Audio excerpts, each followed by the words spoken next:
Welcome, everybody, to episode 3 of Pocket Moon Podcast. I'm Taffy. And I'm Amazing Flying Pooh. And we've got another bunch of goodness for you this time around. And it's a big day, seeing as LittleBigPlanet 2 came out yesterday. So, yes. Plenty to talk about. Yesterday in the U.S., I believe a lot of folks in the U.K. are still waiting for it. Do you have any idea when that comes out in the U.K.? I don't know. I know that some people were hoping to go and pick it up tomorrow, which as we record this, it is just now turning tomorrow there. So I believe that would be Thursday. Is that like their release day in Europe, do you know? Do they just release on Thursdays instead of Tuesdays or something? I believe so. I know the U.S. moved release dates to Tuesdays. It used to be Thursdays. But the PlayStation Network moved the release dates to Tuesdays, and that was some time back in, I think, September they did that. I thought they were getting back at them for giving us the beta so late. It might have been. Well, that and the thing that's frustrating for them is that when the game is made there, it's probably made, within, a couple hundred miles, and they've got to wait an extra 2 days. It's infuriating. Yeah, that sucks. But the big news that just wrapped up is there was a world record event in New York City that just finished up today, as we record this today. A bunch of folks from LittleBigPlanet Central and around the network just completed a 50-hour marathon of LittleBigPlanet 2 and set a whole ton of Guinness World Records in the process. Do you have any idea how those people got picked? I have no idea. Was it those people that got sent over to Europe back in the day? I know Fulgore went, and everybody, all the major authors or creators or whatever, went over there to test out LittleBigPlanet 2 many months ago. Was it a lot of them, or was it a new gang? That's a good question. So I'm inclined to say it's people that Media Molecule likes that they haven't hired quite yet. So Gavura22, who is famous for the original Azure Palace on the LBP1 and has attended most of the events, was there at the Donkey Show on LittleBigPlanet Central. And then Jaden was there, and then Luge from the Season 1 of the Tester, I believe the winner of the Season 1 of the Tester. And then there's some other people that showed up too. I know that X Kappa X was there, who most people may know as either Sarah or Box Ghost in the Creator Spotlight videos. And then there's a few other folks that showed up. I know Foofle showed up, and some other people. So it was kind of a gang. A lot of representation from LittleBigPlanet Central. Yeah, that sounds really cool. So what were some of the records that were broken? So it was the longest. Let's see, longest marathon playing LittleBigPlanet 2. Longest marathon playing a platform video game. Most video game genres played in one video game in 24 hours. I don't know how many that was. I think it was close to 40. Most user-generated video game levels played in 24 hours. Most user-generated video game levels played in a marathon. And then LittleBigPlanet 2 itself is also recognized at the same time for most gaming genres in one video game, which I think they probably have that by a mile. I don't know how you could catch up with something that has infinite genres. So. I really, and especially LittleBigPlanet 2, I literally think that it probably will never be done again.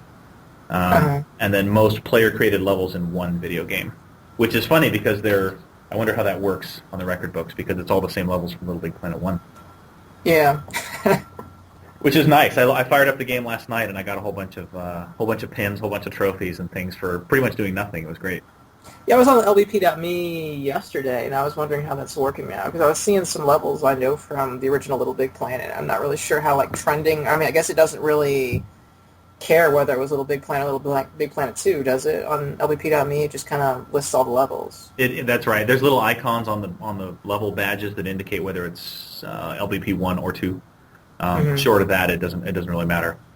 I went through my levels and added tags and stuff, and it counts it as a republish in LBP2, but the level is still flagged as LBP1.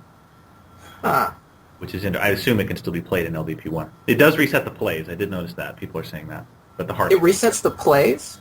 Well, I don't know if I logged into LBP1 if the plays would still be there, but for LBP2, the plays are 0. But the hearts are all still there.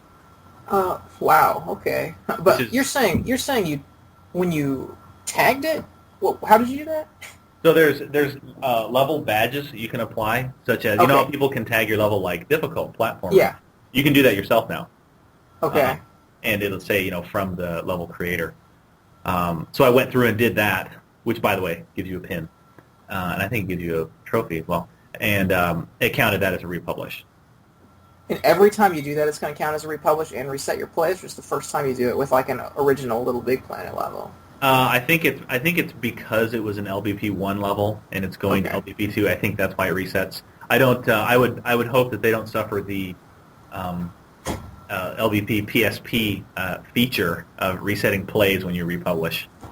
Yeah, that was the little red flag that went up. The second you said it resets plays, I'm like, oh no, not again. Yeah, that would be just heartbreaking. I mean, that's always, it's like you publish a level and it's sort of on the PSP and you say, well, got a mistake in it. Oh well, I guess it's staying there.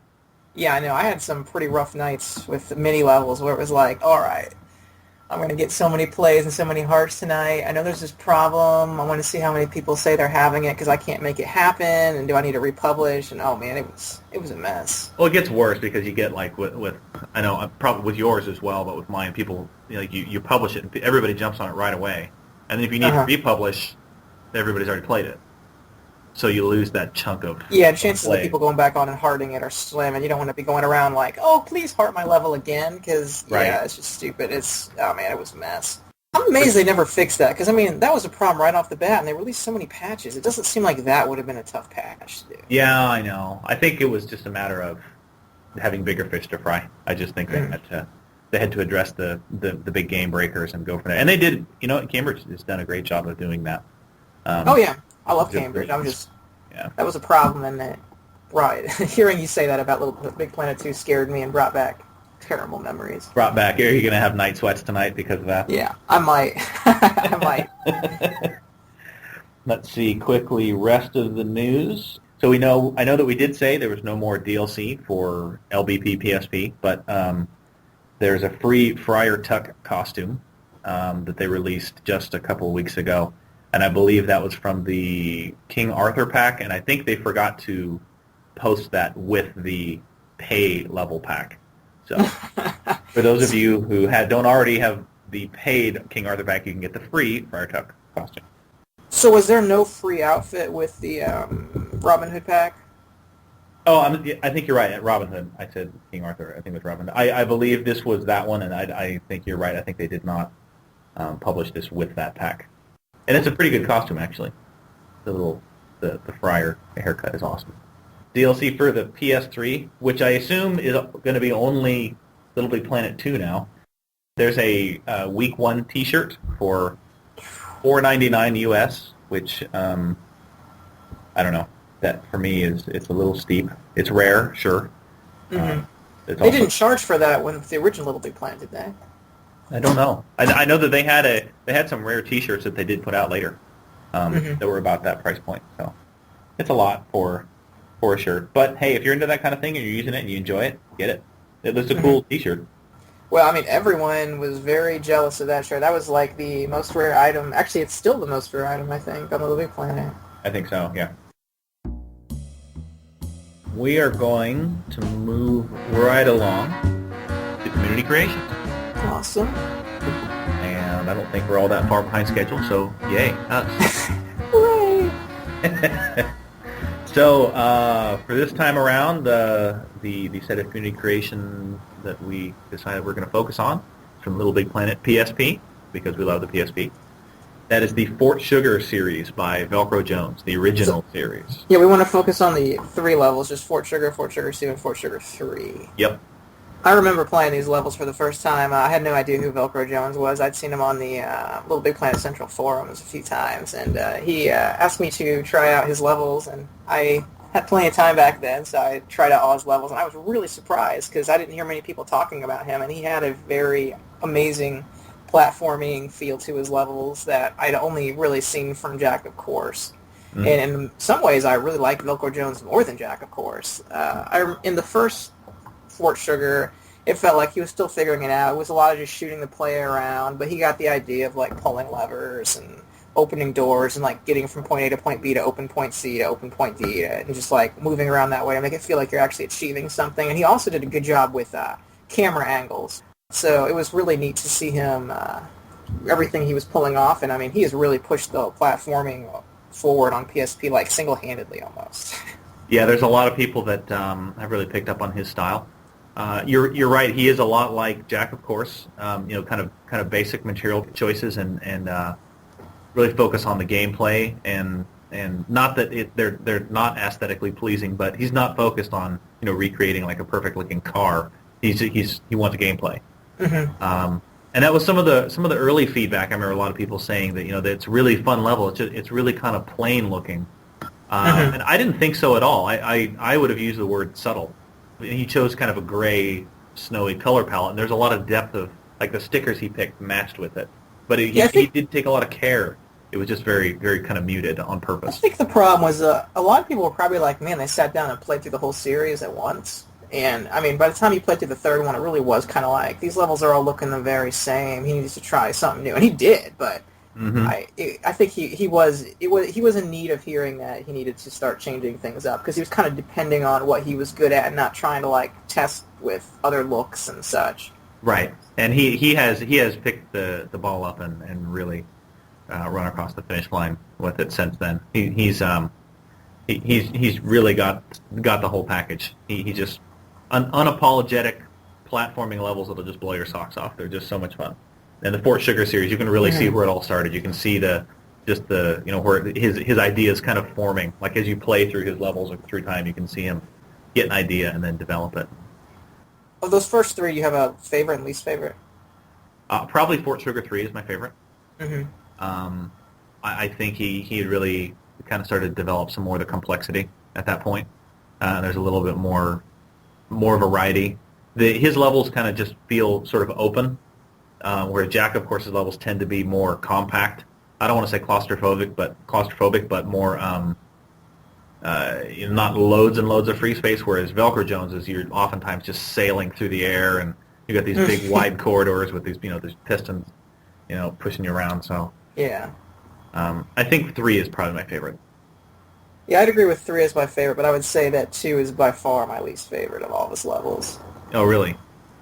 Yeah, 2, it was really short, and, I mean, it felt like just as the level was starting, it ended. I think it might have been, like, the end to 1 that he never fit on or something like that. I remember I know what you mean. I remember talking to him, and he said that, I forget if the level deleted itself or fell apart or what happened, but he said something happened where he was just like threw his hands in the air and was like, okay, I'm just going to publish this as it is. Right. It's just so discouraging to do all that work and then you lose it and you just, like, I know when it happens to me, I think the term is rage quit. I don't really rage quit. I just kind of turn it off. I'm just like, I just don't want to look at it today. Yeah. Anymore. I can't deal with it. And then I'll get the bug the next day, and I'll go and fix it all. But usually I have to just walk away. This actually will segue nicely into our next section, which is topic of the podcast. I like this topic of the podcast. Yeah, this is a good one. So I give you credit for coming up with this one. This one's great and well timed as well. Mm-hmm. So the question is: will LittleBigPlanet 2 cause creators to drift away from the common side-scrolling style of levels? When I stated this question, I wasn't really referring to just platforming, but I mean all levels on the original LittleBigPlanet were basically, I mean, your Sackboy, whether it's a story or like an RPG level like I like to make where you're actually backtracking some or just going straight through platforming or doing a survival challenge. I mean, it's always Sackboy. And now we're switching up to where, I mean, you know more than I do because I haven't actually really had a chance outside of the beta to play LittleBigPlanet 2. But, I mean, you have the chance to be controlling other things, and you can, like, not even see Sackboy, if I understand right.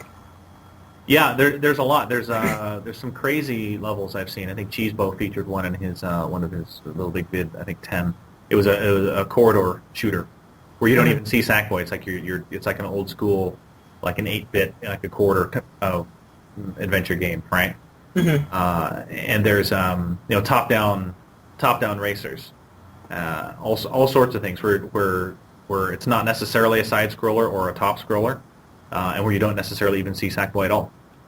So the question I had was like, I have these plans